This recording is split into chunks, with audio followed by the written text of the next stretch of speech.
Okay, we are live. So we'll just hang out for a few minutes. Okay, I'm gonna stop my camera and microphone, but I'll come back on to start. Okay.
Hi, everyone. It's 6 o'clock, so we're going to get started with our program.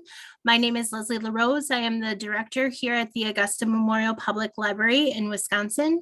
You are watching our YouTube live for the program Financially Fit with AARP Wisconsin. Today, we are joined by Amber Miller, Associate State Director of Community with AARP Wisconsin, and she's going to get you financially fit as she discusses credit and debit, budgeting, goal setting, and preventing fraud. Feel free to ask questions along the way and share some of your tips and tricks on your saving.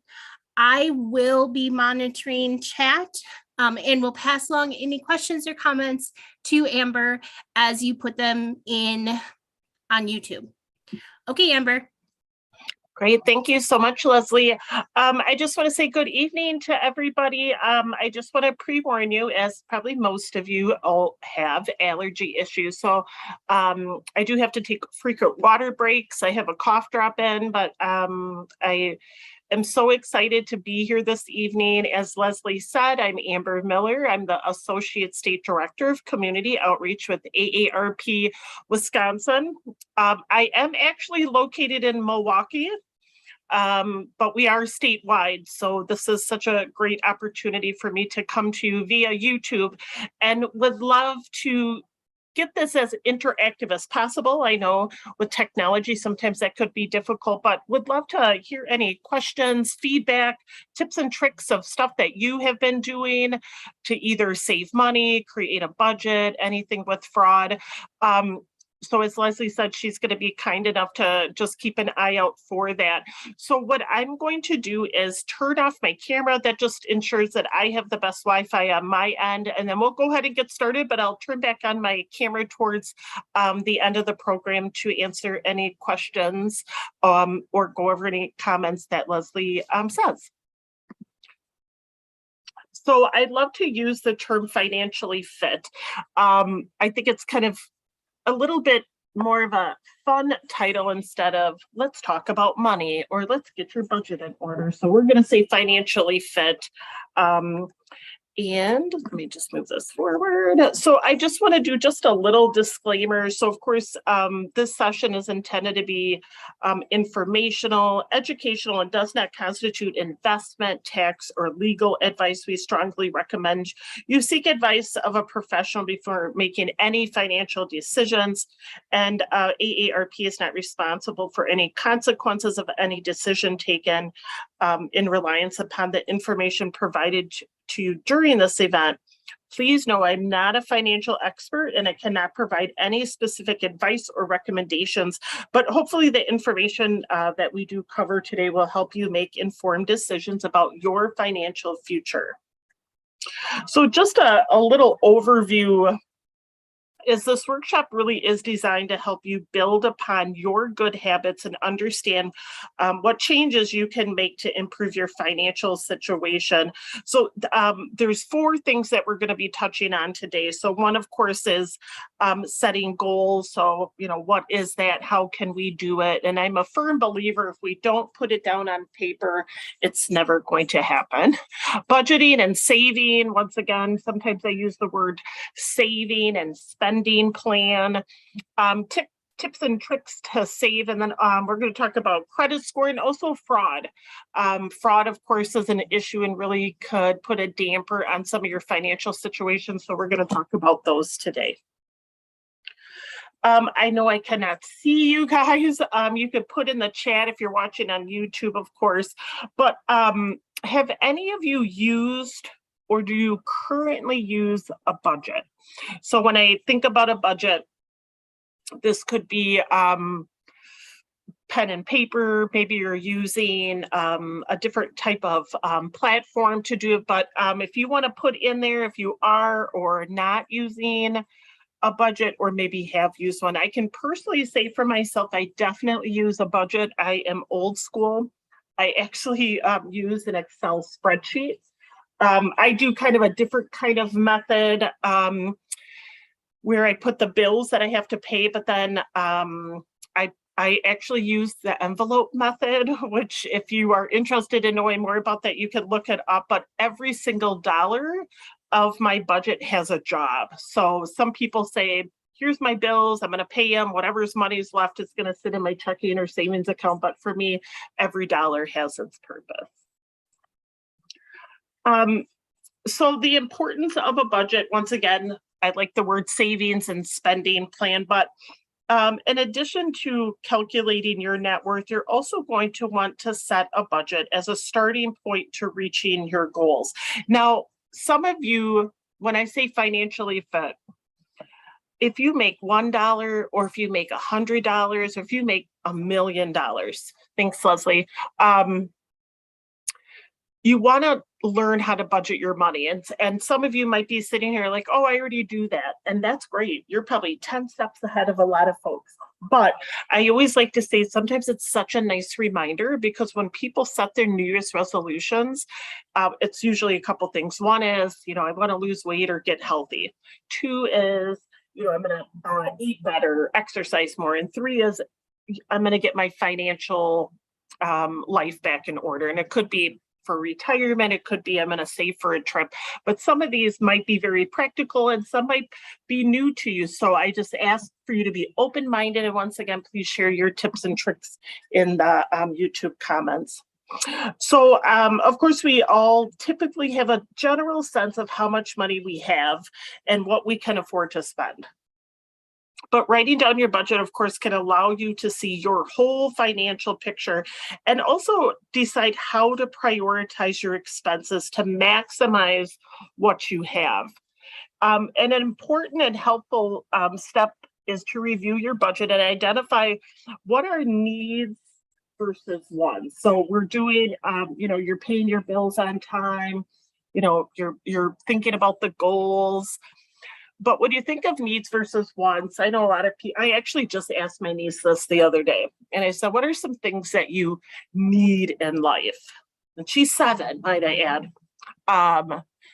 A home, water, food, clothing, and Wi-Fi. Yes, Wi-Fi. So we also have to keep in mind that everybody's needs and wants are a little bit different, but start thinking about, some things in your life that are needs versus wants. I want to go to the movies, or do I need to go to the movies? And there's nothing wrong with that. I think getting out and socializing, of course, is very healthy, but you'll maybe start thinking about what are some things and maybe making out a list, needs versus wants.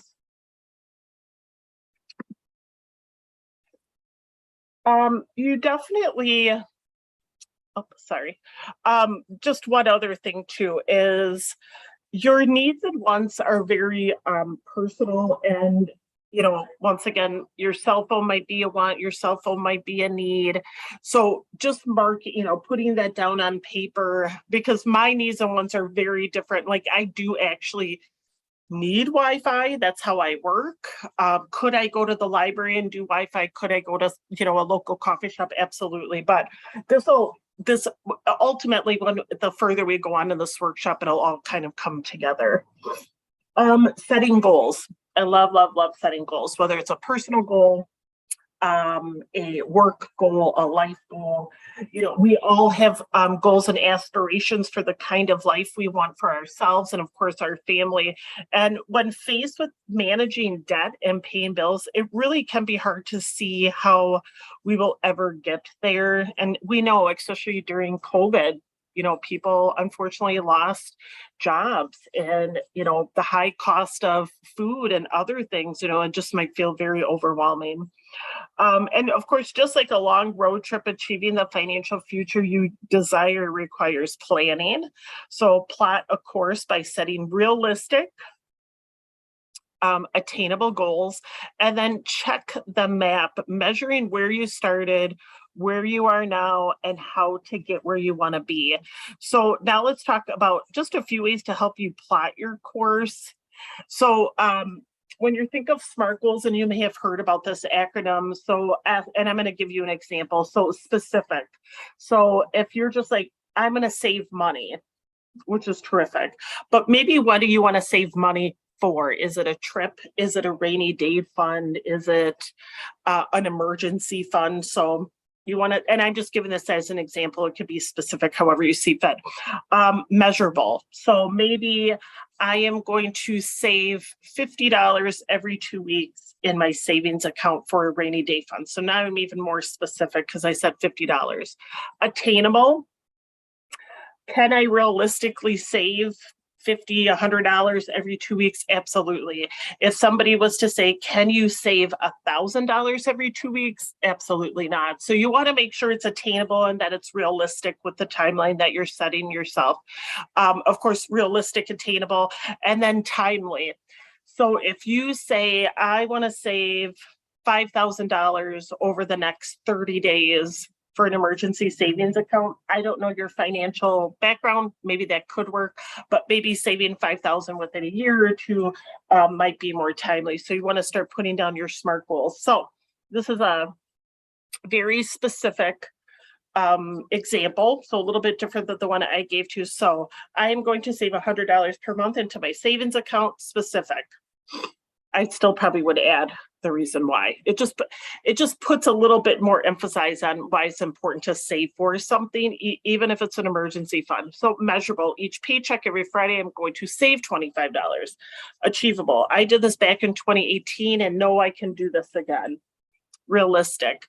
I'm going to commit to this by creating and sticking with my budget, and timely. So this will start February 1st and go through December 31st. It should say 2022. So once again, SMART goals. You don't even have to use this for financials. This could be your own thing. This could be not even related to finances. I really am a big believer, once again, in setting SMART goals. So if this is all you take away from this workshop of like, wow, it's almost the end of the year, which is really scary, but maybe you're already starting to plan for those New Year's resolutions or some goals for 2023. This is a really great resource to use. So how to create a budget? Once again, savings or spending plan. I can tell you I grew up in a single family household. So it was just me, my sister, and my mother. My mother did not graduate high school. She worked at two, I can't state who they are, but like two national fast food chains. She worked pretty much first shift and second shift. My sister, we were latchkey children, as you can say. She never talked about budgeting, financial management, anything. We did not grow up in a household that talked about it. And it's a lot of schools, they don't talk about it. So really, I hate to say it, I kind of had to learn on my own. And sometimes when you learn on your own, you make a lot of mistakes. So you're not putting money into a savings account. You're spending your money unwisely. So that's why I'm a big believer in financial education, because even if this doesn't pertain to you, even if you're watching this right now, you're already getting so much knowledge that you can pass along to a friend, a family member, a grandchild, a child, and start that conversation of, saving, having them think about when they're shopping. It's just huge. It really is life-changing. So how to create a budget then? You want to determine your income. You could start with pen and paper. That's what I do. Pen and paper. What is the income that is coming in? Is it a job? Is it child support? Is it pension, Social Security, a side job? All of that you could write down. So what is the income that you're bringing in? It would be net income, so after taxes. Then you want to calculate your expenses. So this would be rent, mortgage, phone, cable, anything that you can think of. I also like to include what I say is like variable. So that means it's not a set amount, for instance, like groceries. Maybe your electric, it's a little different down here in Milwaukee with our electric and heating bill, but just start writing down everything you can think of. Netflix, Hoots, all those streaming channels. Then I want you to calculate the difference. And once again, you're probably like, Amber, I already know how to do this. Maybe you do, but it's always a good reminder. So you're bringing in X amount of dollars, and now you're paying your bills, and this is what you have left over. So let's say the difference is $300 a month. So now you're going to think about, what am I going to do with that $300? It could go into a savings account. It could go into retirement. Maybe you want to use those extra funds to pay down some credit card debt. So for me, if like I kind of mentioned to you, the envelope method, which is an old school method, but I love it. It works for me. If I perchance had $300 left over at the end of the month, it's usually either savings, or I'm going to say I'm going to start saving for unexpected costs. I'm going to put $20 towards my cat's, he takes a pill, so his prescriptions, and maybe I'm going to put the rest in for a vacation. So every single dollar has a job. And then I want you to start thinking about making it a habit. When I say the word budget, people get scared, and this is why. You automatically think, oh my gosh, I have to cut out something. So I can no longer go to the gym. I can no longer get my, coffee. I can no longer, go out to eat. I don't want, that's not realistic. That's almost like if you say, I'm going to go on a diet and I'm never going to eat chocolate cake again. I'm never going to eat bread again. It's not realistic. So maybe instead of thinking I have to cut out something, what are ways that you could cut back? I'm going to plug the library. The library to me is an example I always give. Instead of buying a book, you could go to the library. Instead of buying a DVD, you could go to the library. There's so many great things at the library that already can save you money. So there's a couple ways, of course, to create your budget. Once again, if you're like me, I usually start with notebook, pen, paper, calculator. You could do a spreadsheet, which once again, I shared with you. I actually have an Excel spreadsheet. Is absolutely nothing fancy, but it makes sense for me. There's online platforms. So there's certain like savings apps.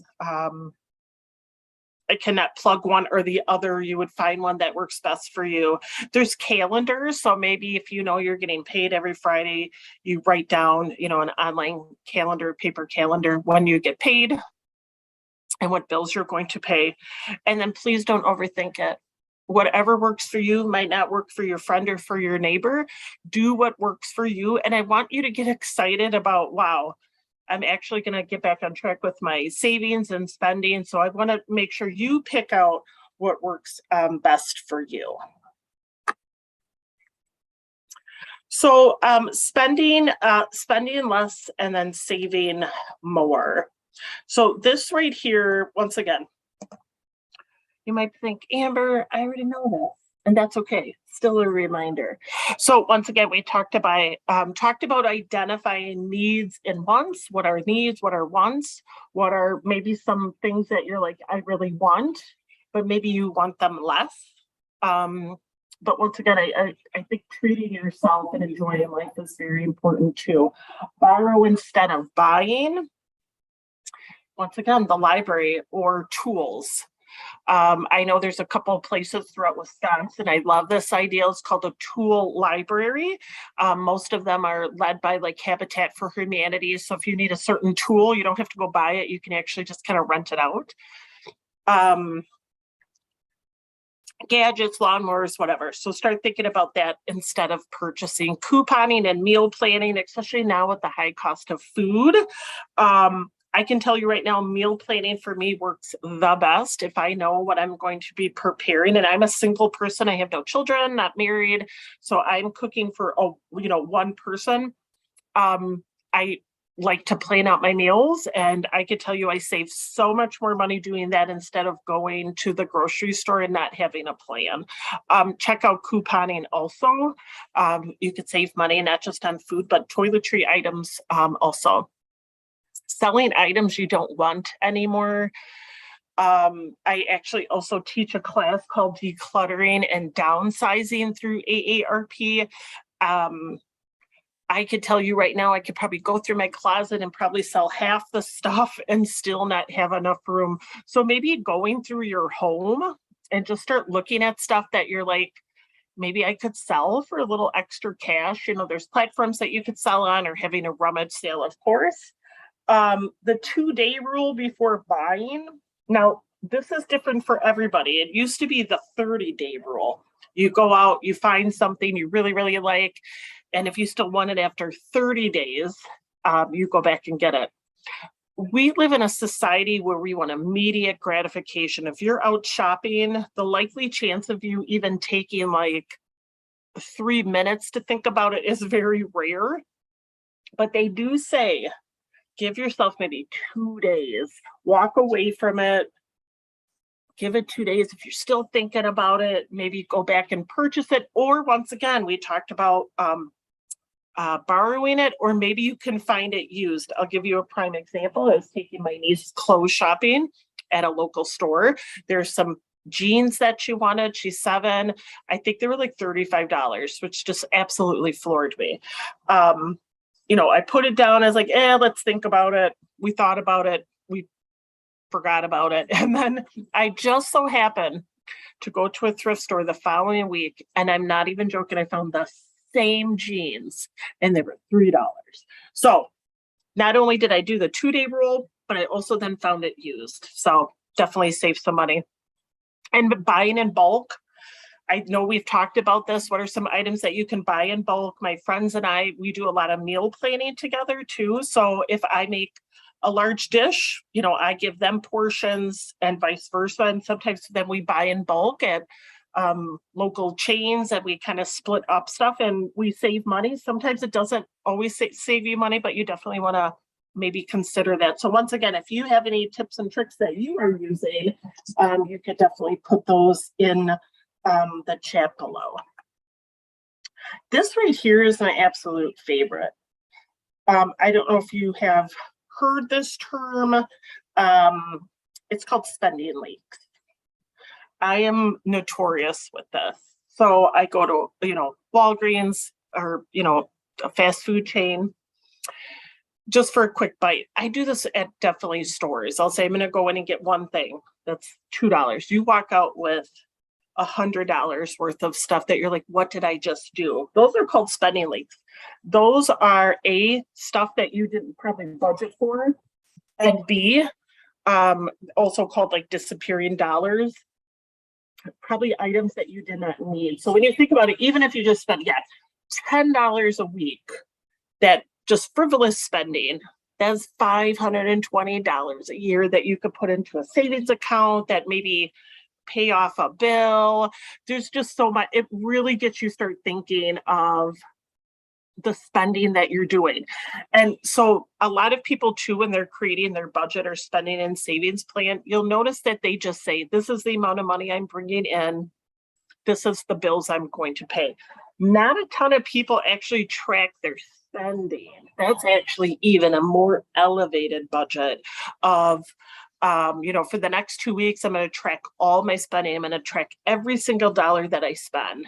That would be interesting. I also follow this woman on social media, and she actually does no spend. It would have been no spend August. So she was not spending any additional money in anything that was a want. And once again, just get you really thinking of like, wow, the amount of money that I spend on stuff I need is just crazy. So you're doing your budget, and let's say I'm just going to make up something. Let's say you bring in $3,000 a month and your expenses are $3,000. So you're at zero, or your bills are more than what you're bringing in. There's two things that you can do. There's only two things. Increase your income. So you're like, wow, I either need to get a second job, wherever that is, maybe babysitting or, getting an actual second job, or finding a new job that maybe has better pay if you're still working, or cut back on expenses. Those are like pretty much the two options. And most of the time, the easiest way to be cut back on expenses. And you'll notice I didn't say cut out. I want you to cut back on expenses. And I guarantee right now, if after this workshop, you start writing out your budget, what are some ways that you can cut back? So if you're going out to eat one day a week, maybe you go out one day every 2 weeks. I will say I spend probably the most on streaming channels. That's my entertainment. I love to watch TV and movies, but do I need all the streaming channels? So start thinking about ways, once again, to cut back, and I guarantee that you're going to be finding money in your budget. These are some just real simple examples. We talked about, gifts, rent, mortgage. I mean, there's not too much probably that you can cut back on rent or mortgage unless you want to move or get a roommate. Cell phone. I always call my cable company a cell phone company at least once a year and ask them if there's any way I can lower my bill, especially my cable. And they have really worked with me. So once again, just very little things, but I guarantee you're going to find some money within here to put into your savings account. So there's also, I just want to talk about like managing credit and debt. So these are some credit card tips. Is, setting up online. I'm sorry, hold on one moment. Sorry, let me just get a drink of water. Thank you. So with managing a budget, of course, comes the issue of credit cards. So this is if you have credit cards. Of course, credit cards can play a useful role, but for many of us, they lead to a debt trap. And that can also be hard to get out of. Once again, remember we talked about that immediate gratification. Oh, I don't have money in my checking account, so I'm just going to put it in my credit card. And so before you pull out the plastic, please make sure that these basic guidelines are part of thinking about your credit management plan. So shop around for the right card. So look at the interest rate. You've probably noticed you might get a lot of solicitations in the mail or when you're out shopping. A lot of these department store credit cards, once again, that immediate gratification because they're going to give you 10 or 20% off, but you want to look at the annual interest rate, and also if there's any annual fees. You also want to set up online access to your credit card accounts, and this helps you monitor for suspicious activity. Know that there's a minimum finance charge when you carry a balance. So if you charge $300 and if you do not have the means to pay that all off in one lump sum, you're going to be charged extra fees on top of the interest rate. And make sure you know what incentive or features you're signing up for, such as rebates or cash back on purchases, frequent flyer miles or car rental or travel insurance. Now, for me, I do have credit cards. I very rarely use them. Like that would be like in a total emergency. I actually don't even have them in my wallet. So that's how much I don't use them. These are the things you don't want to do. And it's hard, especially the first one, carry a balance if you can avoid it. If you're charging, let's say you have car issues, you're charging that on your credit card, and we know how costly it can be to fix a car. We know that financially you might not be able to make an $800, $1,000 payment, but please come up with a way to pay that off sooner, because if not, we know interest definitely can increase the amount that you owe. And please do not pay your bills late. Find a way, auto pay or a way to remind yourself. Those late fees could be anywhere, $20, $30, $40 every time that you miss a payment. And don't use your credit card purchases for less than $10. These small purchases can add up fast. Cash is king. If you could pay cash, try to use cash. Some people, including my friend, she actually does use her credit card for every single thing because she gets those frequent flyer miles, but she pays it off every single month. So once again, you have to do what works best for you. So we're going to talk a little bit about your free credit report. When it comes to the new year, when you're thinking about your goals for the new year, please let this be on your list, as I want you to check your credit at least once a year. And we're going to talk about the free credit report that the government gives to some people pay for the monitoring services through their credit cards. But we're going to talk a little bit more about this. And we know that your credit can say a lot about you. A high score can help you get better interest rate. We know that when it comes to like mortgage or cards. And a low credit score sometimes can actually keep you from getting a job, a loan, or a very reasonable interest rate. I mean, it could be the difference of 15% interest in between a high and low credit score.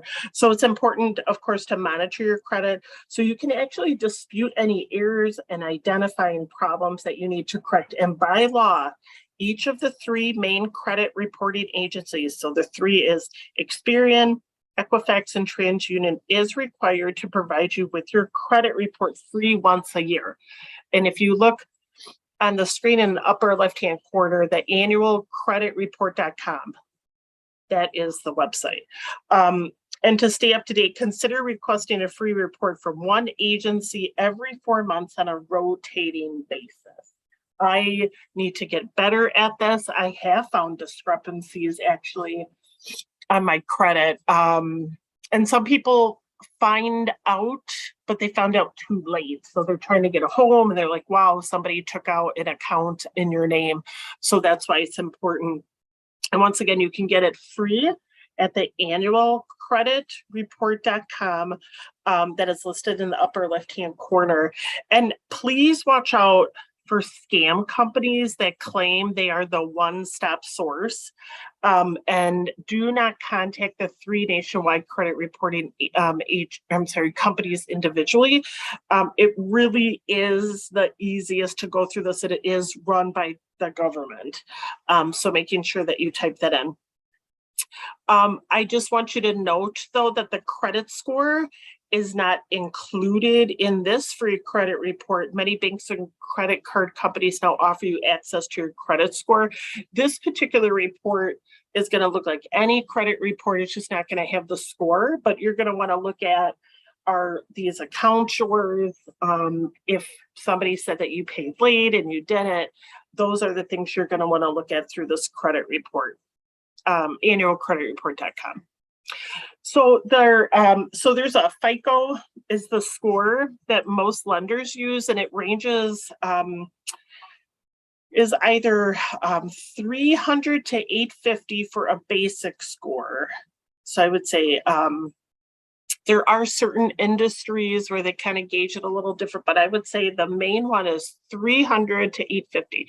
And if you're like, Amber, I don't even know what you're talking about, I don't know what a credit score is, I'm going to send or show you a website with additional information, but I want you to know your credit score. It's so important, once again, especially if you're looking to make larger purchases that you might finance. And there's 2 main things that you could do to improve your credit score. So one, of course, pay your bills on time. There are certain bills that affect your credit score. So could be your mortgage company, credit cards. I know it used to be down here in Milwaukee, We Energies, our energy company, used to report on the credit. Now they don't. Now, in some ways, for people who were paying their bills on time, that actually helped their credit.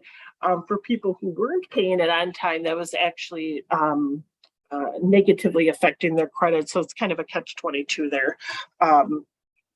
But also, it's hard because some people may not have the strongest credit score for a couple of reasons. Maybe they don't have credit. Not everybody wants a credit card.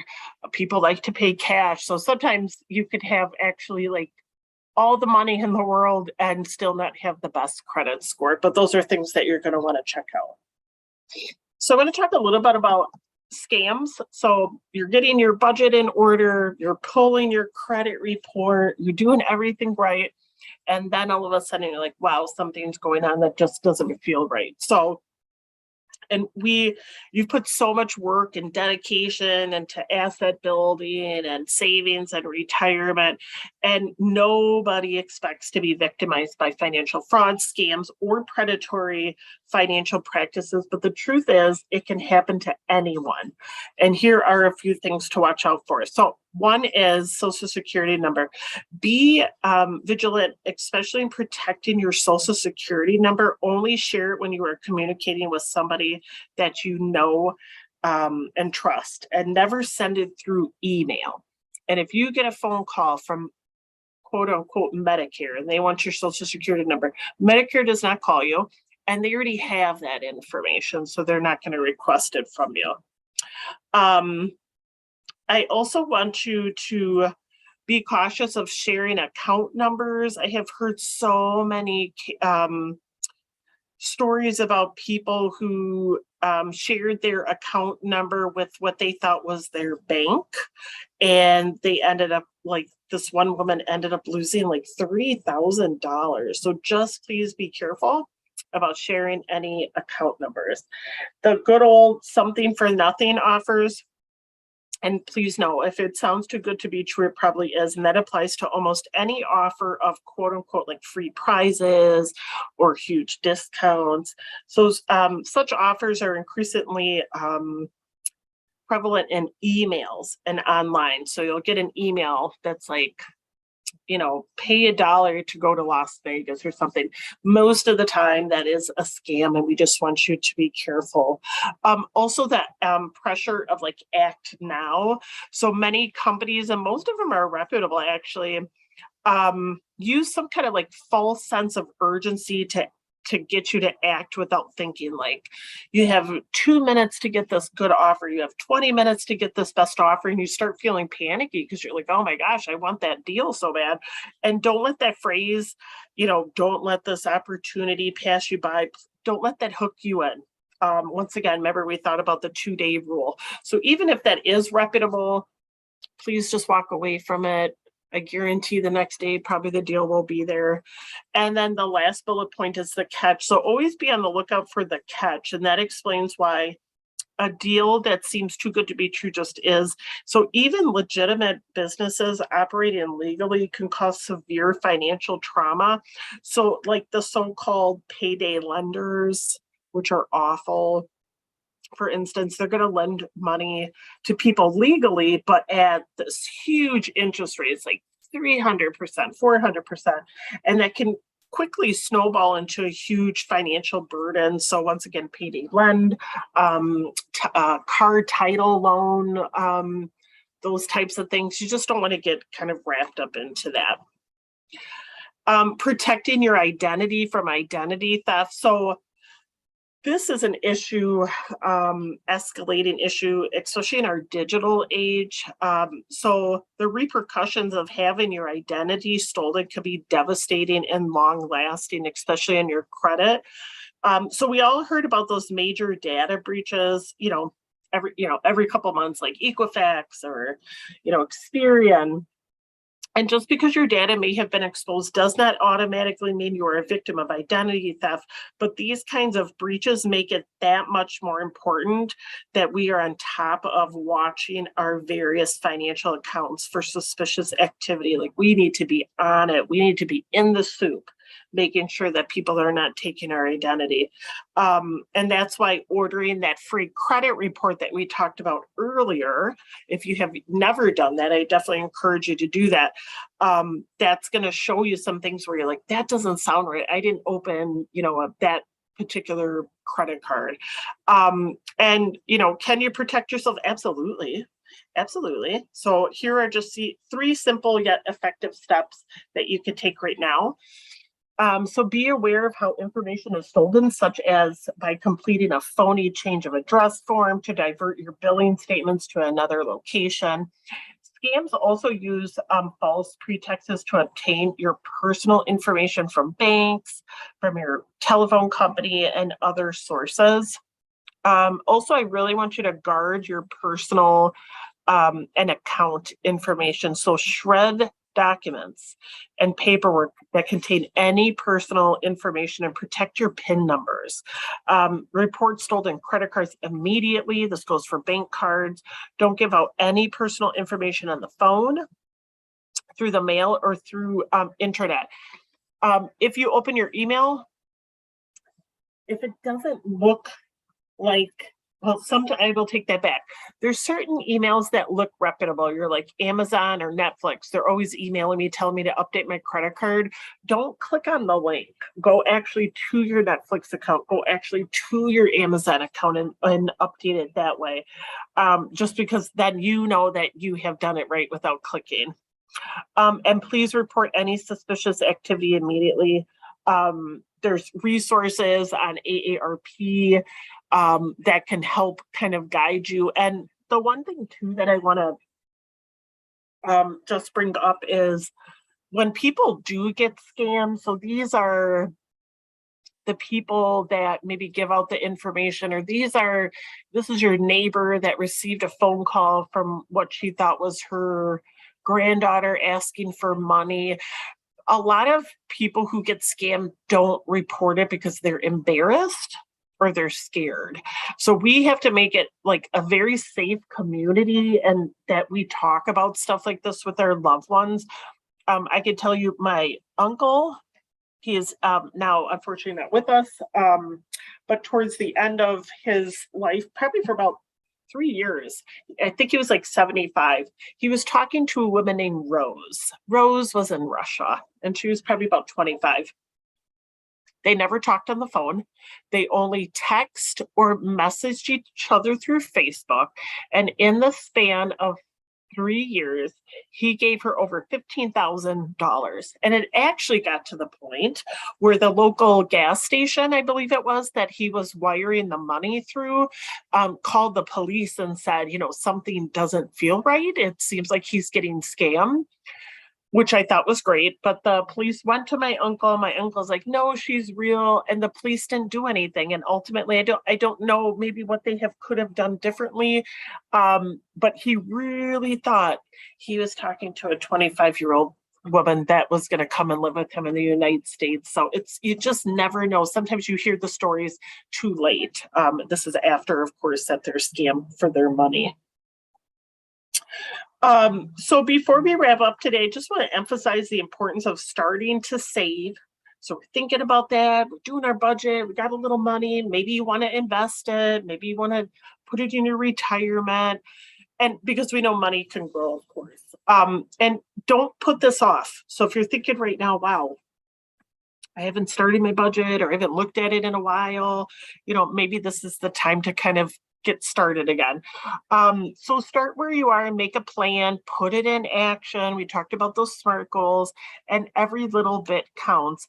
And you've taken those, of course, important steps towards improving your finances just by joining me today, which I really appreciate.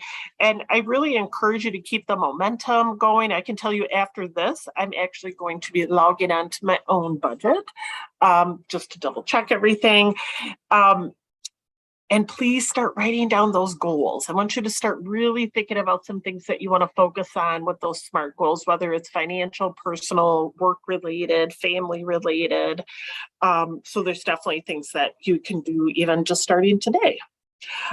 So there's 2 additional resources. If you go to just AARP.org in general, great information. But if you go to AARP.org/, which is on the bottom, money, that's going to talk about all the things to do with retirement, budgeting, saving, spending, all that good stuff.